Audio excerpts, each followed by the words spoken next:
दोस्तों देखिए अगला प्रश्न है, दो संख्याओं का जो लासा है और मासा इसका गुणनफल 48 दिया है। यदि दोनों संख्याओं का अंतर 13 है तो संख्याएं आपको ज्ञात करनी है। तो सबसे पहले कंडीशन देखिए, दो संख्याओं का गुणनफल x गुणा y क्या होता है, उनके एलसीएम और एचसीएफ के गुणनफल के बराबर होता है। ये आपको दिया हुआ था 48। अगर आप ऑप्शंस में जाएंगे तो देखिए दो संख्याओं का गुणनफल 48 कहां पर आ रहा है, पहले देखिए 68 आएगा, यहां भी 48 नहीं है और यहाँ भी देखिए 48 नहीं है। यहाँ देखिए चौथे ऑप्शन में 16 तियो 48, यहाँ पर आ रहा है दोनों संख्याओं का गुणनफल 48। और दूसरी कंडीशन थी दोनों संख्याओं का अंतर जो है वो 13 दिया हुआ था, यहाँ देखिए अंतर भी 13 मिल गया। दोनों कंडीशंस यहाँ पर सक्सेसफुली लग रही हैं, तो चौथा ऑप्शन बिल्कुल करेक्ट होगा।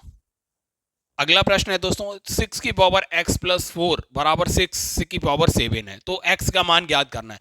अब दोस्तों देखिए जब दोनों तरफ ये आधार घातांक का जो आधार है वो दोनों ओर समान है, तो इसका मतलब इनके घातांक भी एक दूसरे के बराबर होंगे। x प्लस 4 बराबर 7 हो जाएगा, तो x की वैल्यू यहां से 3 निकल आएगी। इस तरीके से दोस्तों चौथा ऑप्शन बिल्कुल करेक्ट है। अगला प्रश्न है दोस्तों, -5/3 इंटू 9/25 प्लस 1/5 -2 का मान ज्ञात करना था। आसान सा प्रश्न था। अगर आप देखेंगे दोस्तों ये क्या हो जाएगा, 3 तिरका 9 हो जाएगा और 5 से ये 5 बार जाएगा 25, तो ये हो जाएगा माइनस का 3/5 प्लस 1/5 -2। तो देखिए माइनस का 3/5 है, यहाँ 1/5 है, तो ये माइनस का 2/5 -2 बचा, तो ये हो जाएगा 5 दूनी 10 और 2 12, माइनस का 12/5। इस तरीके से दोस्तों चौथा ऑप्शन सही है।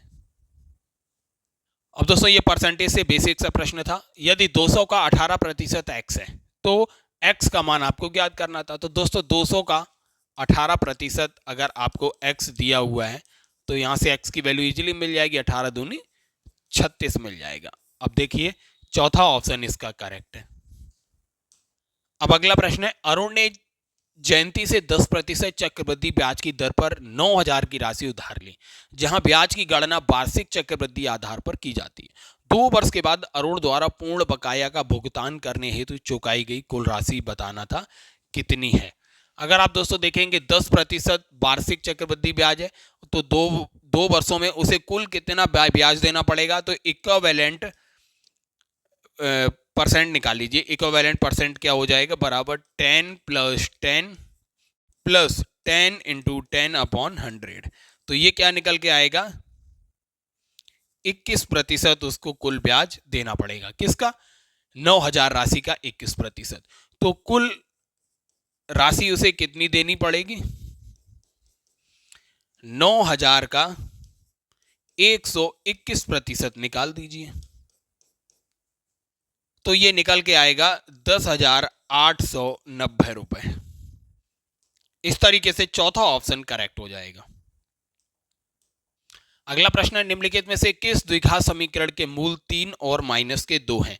तो आपको अगर मूल दिए हैं तो समीकरण निकालना आता है। एक्स स्क्वायर माइनस मूलों का योगफल क्या हो जाएगा, 3 - 2 1 आएगा, इंटू एक्स प्लस मूलों का गुणनफल 3 गुणा माइनस का 2 बराबर 0। ये होता है द्विघात समीकरण। तो x square minus x minus का 6 बराबर 0। तो ये समीकरण होगा। देखिए कहां पर दिया गया है ये वाला समीकरण, पहला ही ऑप्शन देखिए बिल्कुल करेक्ट है, x square minus x minus 6 बराबर 0। अगला प्रश्न देखते हैं दोस्तों, उस विकल्प का चयन कीजिए जो पांचवी संख्या से उसी प्रकार संबंधित है जिस प्रकार दूसरी संख्या पहली संख्या से और चौथी संख्या तीसरी संख्या से संबंधित है। दोस्तों सबसे पहले इस रेशियो को देखिए, 49:13। तो देखिए जो पहली संख्या है 49, इसके दोनों अंकों को जोड़िए, 9 4 13 आएगा। यहां देखिए जो दूसरी संख्या है 13 लिखी गई है।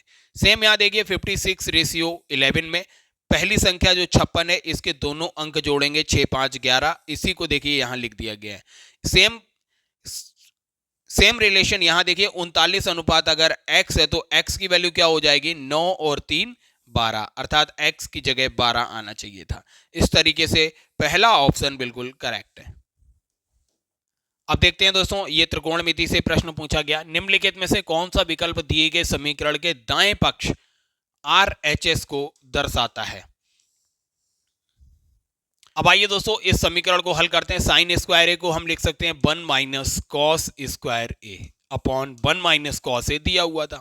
अब दोस्तों ये हो जाएगा ए स्क्वायर माइनस बी स्क्वायर का फॉर्मूला लगाइए, 1 माइनस कॉस ए गुणा 1 प्लस कॉस ए हो जाएगा अपॉन देखिए 1 माइनस कॉस ए दिया हुआ था, तो 1 माइनस कॉस ए से 1 माइनस कॉस ए कैंसिल हो गया, 1 प्लस कॉस ए बचा।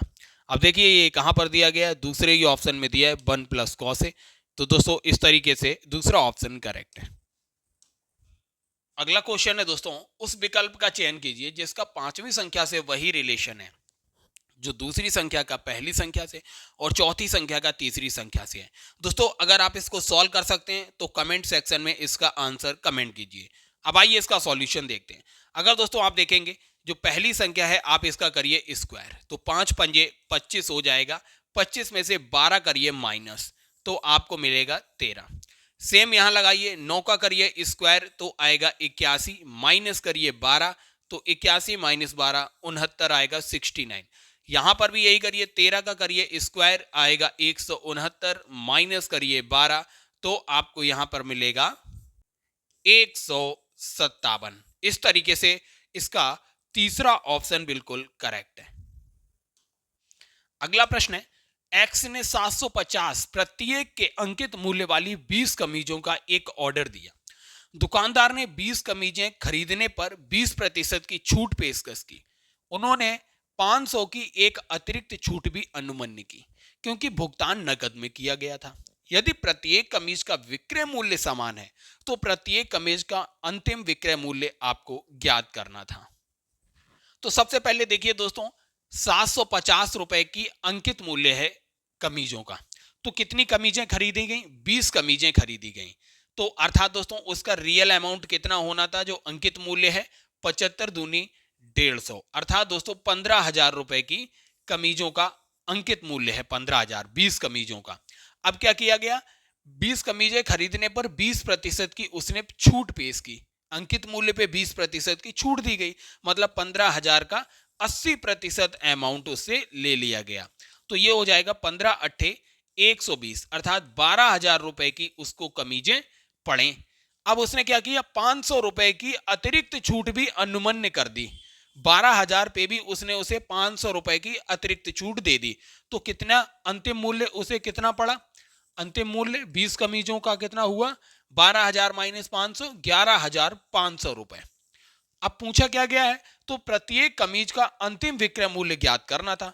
उसे प्रत्येक कमीज कितने रुपए की पड़ी, तो टोटल पड़ी 11,500 की, और टोटल कमीजें हैं कितने, 20 कमीजें हैं, 20 से विभाजित करिए तो ये निकल के आएगा 2 पंजे 10, 2 सत्ते 14, 2 पंजे 10, तो 575 रुपए की प्रत्येक कमीज पड़ी उसको। तो याद रखिए ये आया टोटल, पहला ऑप्शन करेक्ट है, 575 रुपए की प्रत्येक कमीज उसको पड़ी।